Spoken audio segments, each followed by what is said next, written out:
Next is consistency.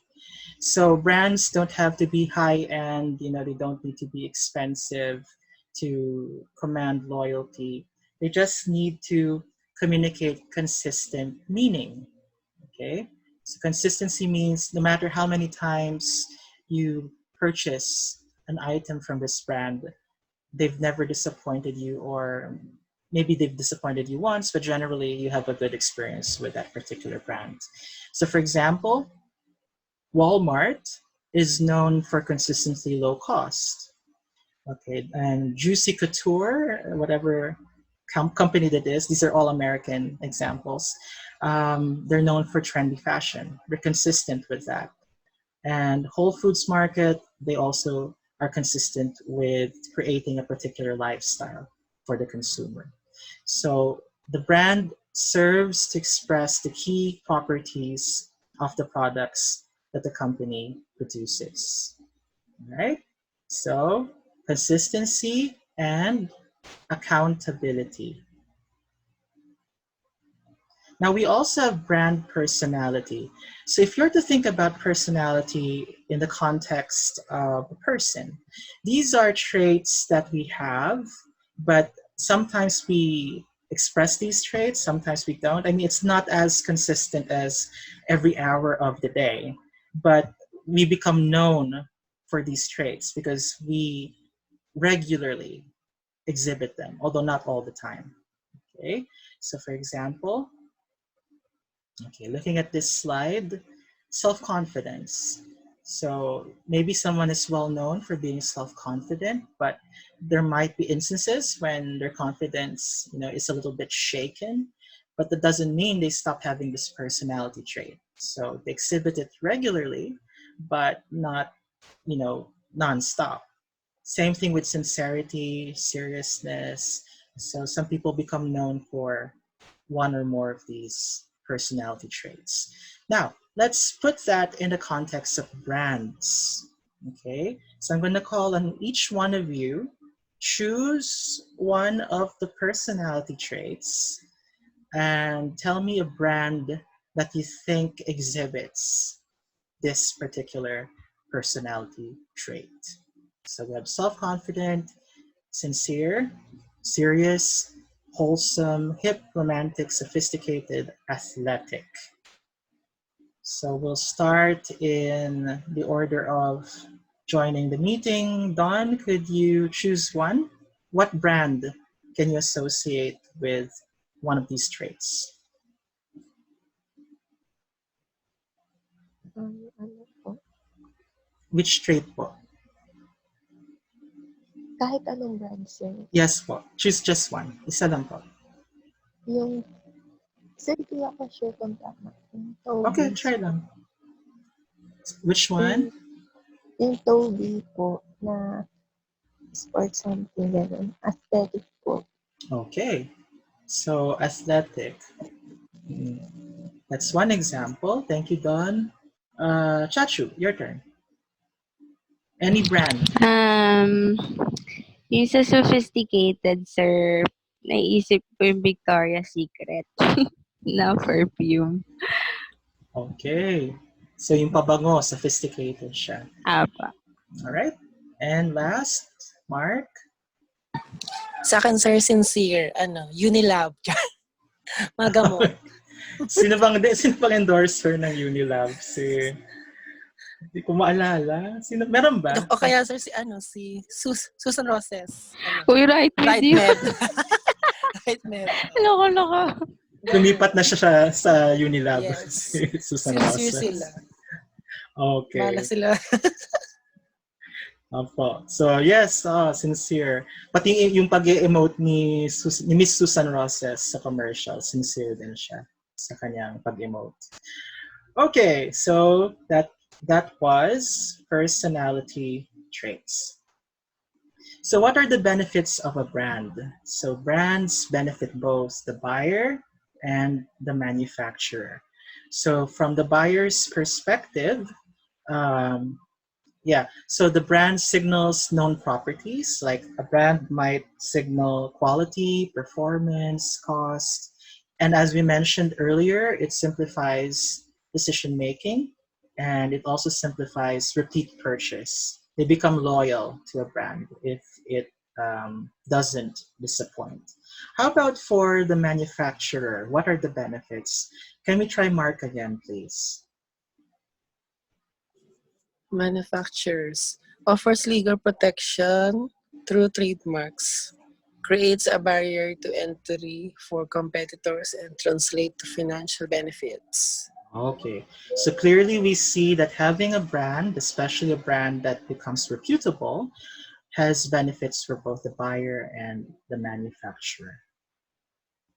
Okay, so earlier we talked about what the strategy is. Now we'll clarify the different elements. So first, if you're going to be an advertising strategist, you need to clarify three things. First, identify the situation.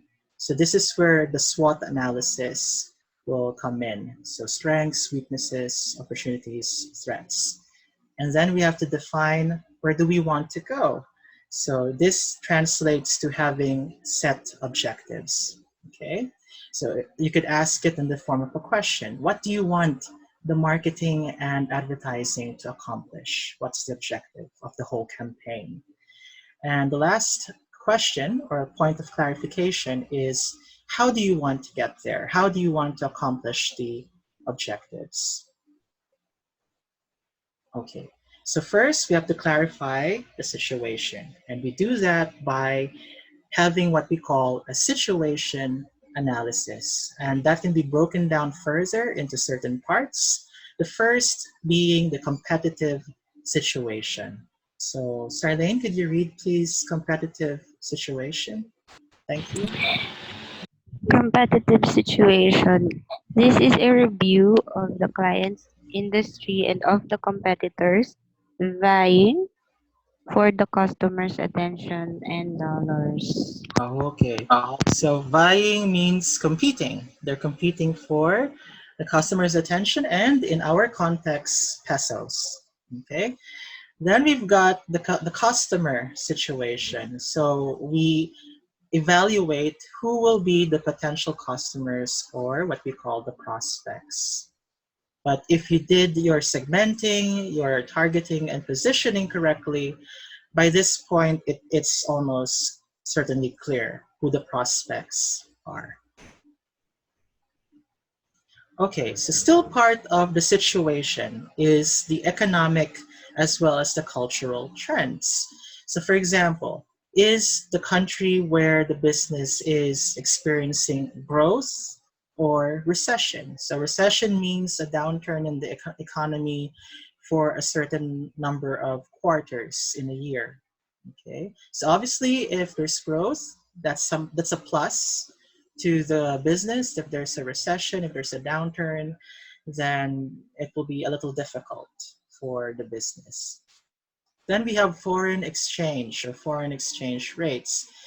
What is the value of the dollar in that country?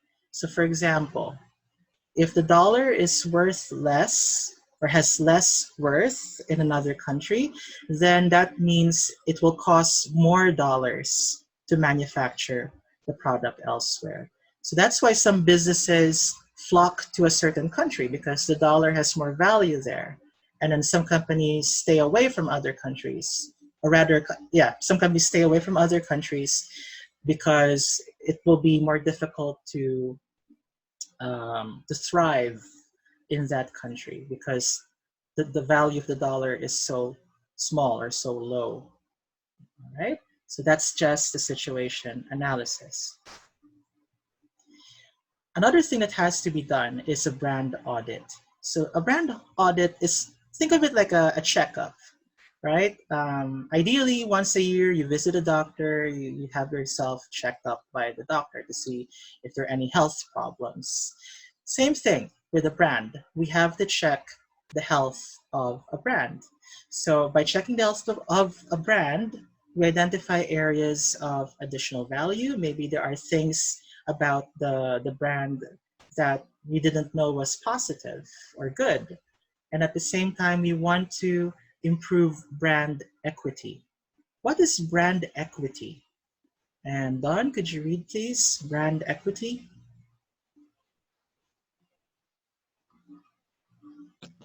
Brand equity is the extent to which the consumer holds strong, favorable associations with a brand and is willing to pay more for the branded version of the product. Thank you so much. So when a product has brand equity, its consumers, they're willing to pay a high price for this product. Why? Because they have strong, favorable, or positive associations with the brand. So parang they feel they get their money's worth, even if it might be a little expensive than a non-branded product, for example, or yeah, a non-branded product. And then we have, or a less known brand. That's what I wanted to say.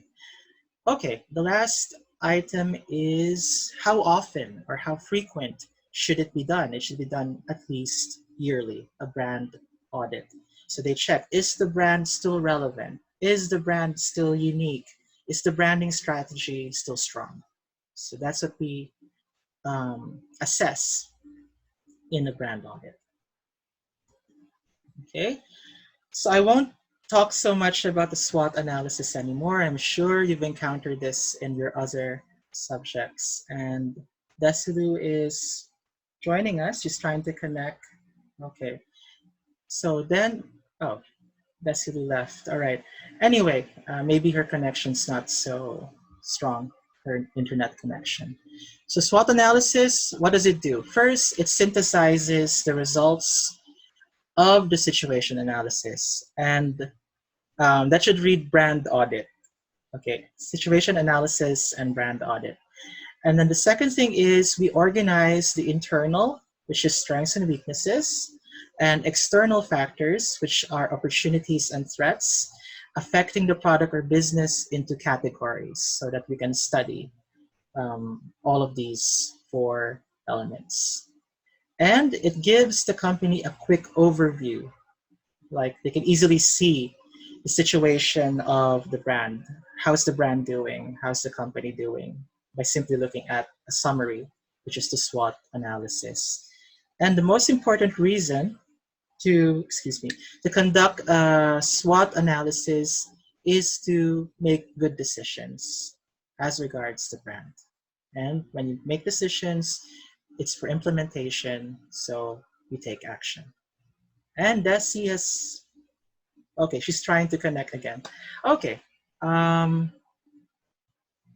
let's talk about internal situations, strengths and weaknesses. Mark, could you read the first item, please? Strengths and weaknesses inherent to the product or business itself. Okay, thank you. So example of strengths, maybe the company is doing well financially, so they have a stable financial position. Or maybe they are experts in a certain aspect of that industry or that business. For example, they're really good at operating overseas. Okay, and yes, Desilu is with us now. Good afternoon, Des. Okay, and weaknesses, for example, slowness to develop new products, especially in the fashion industry. There has to be designers who are adept at creating new designs and releasing them in time for whatever is considered fashionable in that moment or in that season.